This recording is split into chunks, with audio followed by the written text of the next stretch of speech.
He came to her wedding, not as the groom, but as a guest, with a secret, heavy enough to break him.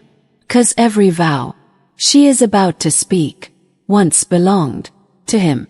Why did he leave? Why did she let him go? And what happens when their eyes meet in front of everyone, and the past refuses to stay buried? Stay till the end. 'Cause one moment, one truth, will change everything.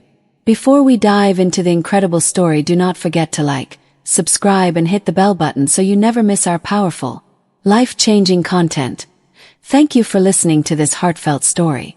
If it moved you, share it, comments below, and let someone know you are never alone. The wind carried dust across the old frontier chapel, dry, restless, like my chest. I stood near the back, hat in my hands, fingers tight against worn leather. The scent of wild sage and aged wood filled the air. Every breath felt heavy. She stepped inside, and the world filled. White dress, soft as prairie light at dawn, brushing against the wooden floor. I remembered another morning, her laughter echoing across open fields, her promise resting gently in my palms. Those vows, they once belonged me. A sudden creak, a bench shifting under weight, snapped me back. Voices murmured, warm, joyful, unaware. My boots felt rooted, as if the earth itself refused to let me run. She glanced across the room, and for a moment, her eyes found mine. Flicker. Something unspoken rushed between us, sharp as winter wind. My throat tightened. I felt the past rise like a storm. The day I left, chasing redemption instead of holding love. The years carved me. Hard work, lonely nights, hands broken by labor, meant to build a better man. Too late, always too late. The preacher began, his voice steady, calm as a quiet river. Each word struck deep, echoing promises I once rehearsed. Under endless skies, her hands trembled. As she held his, I saw it, not fear, not regret, something gentler, acceptance, strength, a love that grew. Where I left emptiness, my chest burned. Not anger, not bitterness, something heavier, understanding. I took a step back. Floorboards groaned beneath me, louder than they should have been. A few heads turned. Heat rushed to my face.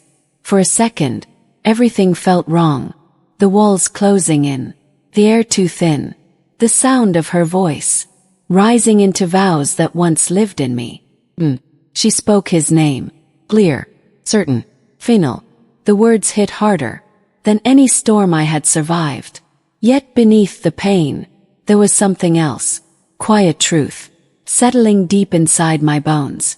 Love, real love, does not cling to what was lost, stands, even in silence, even in distance, and wishes warmth for the soul it once held. My grip loosened, the hat slipped slightly in my hands, and for the first time since I walked in, breathed, low and steady, alive. The chapel doors creaked behind me as I stepped toward the light, but something in her voice, almost breaking, made me pause, right at the threshold, made me pause, right at the threshold. My boots stayed still, caught between who I was and who I became. Her voice trembled again, like wind brushing through tall frontier grass, turned, low, careful, as if even movement might break something sacred. He stood there, hands still in his, yet her eyes, they held mine, not longing, not regret, something deeper, recognition of every mile we once walked together. The preacher's words faded, distant, like echoes across open land. All I could hear was my own heartbeat, loud, uneven, pressing against years of silence. A memory rose, her voice beside a campfire, promises whispered, under a sky full of restless stars. I felt it again, the warmth, the faith she placed in me, the man I almost became. My chest tightened, a sharp pull, not pain alone, but truth settling in. The man beside her held her steady, firm, present, the kind of strength I once ran from. I saw it clearly now. Love had not left her empty. It had shaped her, grown her into something stronger than waiting. A floorboard cracked behind me, sudden harsh, and the room shifted. A few faces turned. The moment stretched thin, fragile.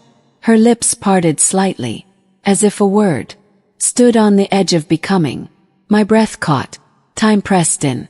Every choice, every mile, every silence, all standing here, between us. Small step, barely noticeable, yet I saw it. Her fingers tightened, not on me, on the life she chose. When I walked away, and something inside me finally understood, not as surrender, not as defeat, but as quiet grace, the kind earned, through dust, through distance, through years that refused to turn back. I lowered my gaze, just for a moment, long enough to let the past rest.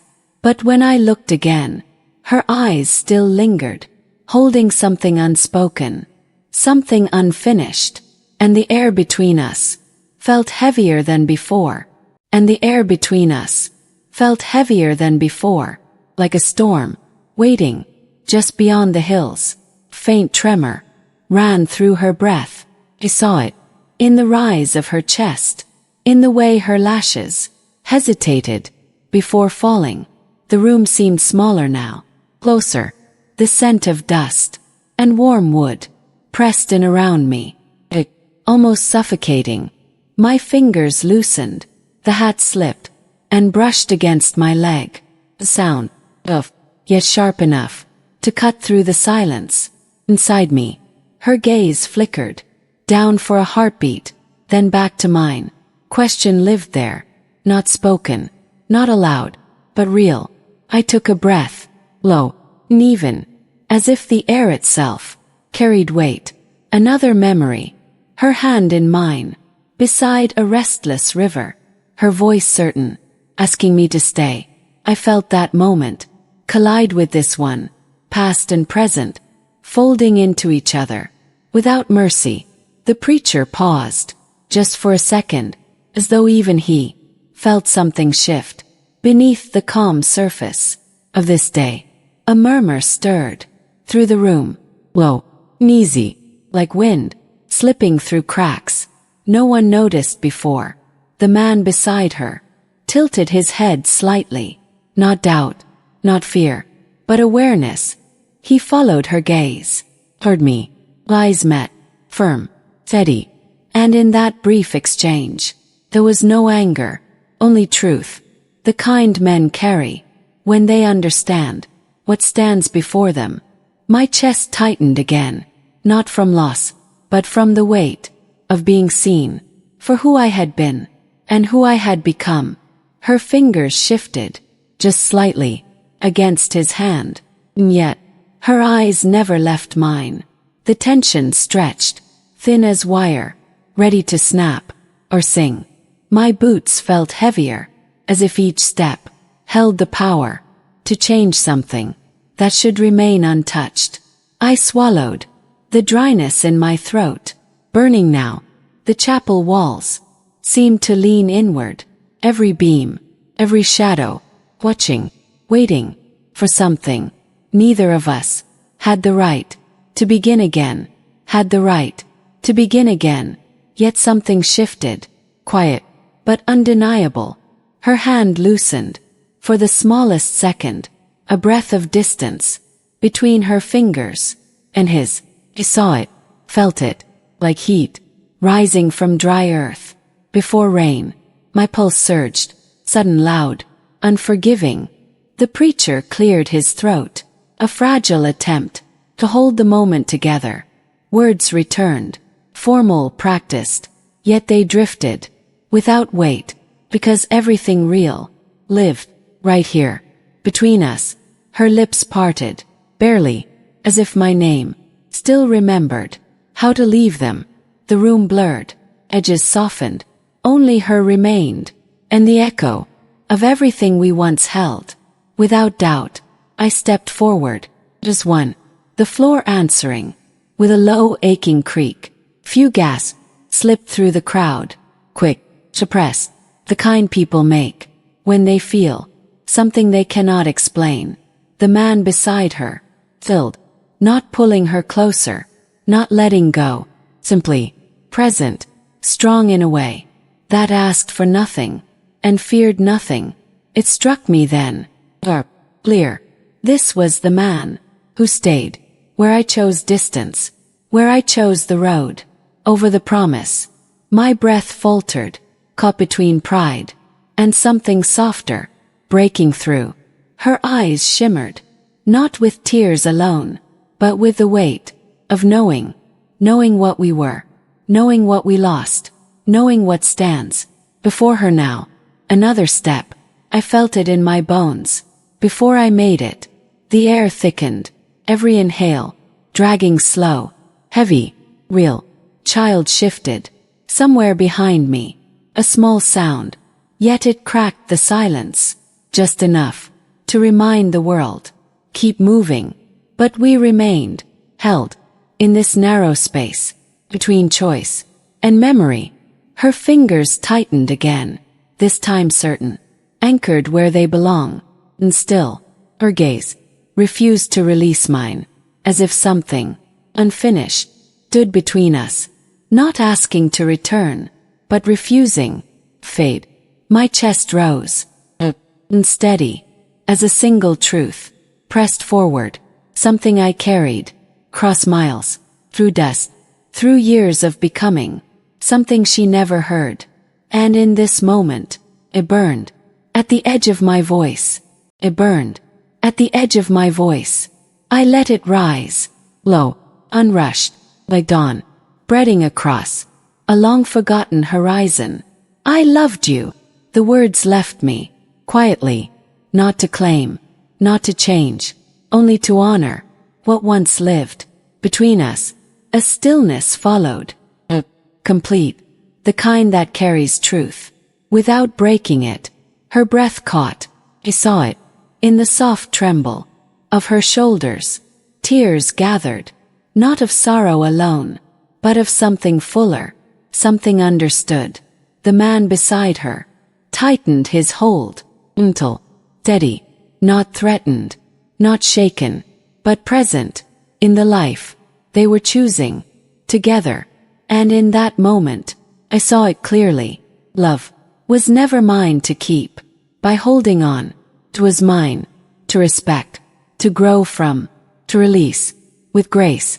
Placed my hat against my chest. Quiet farewell, no one else needed to hear.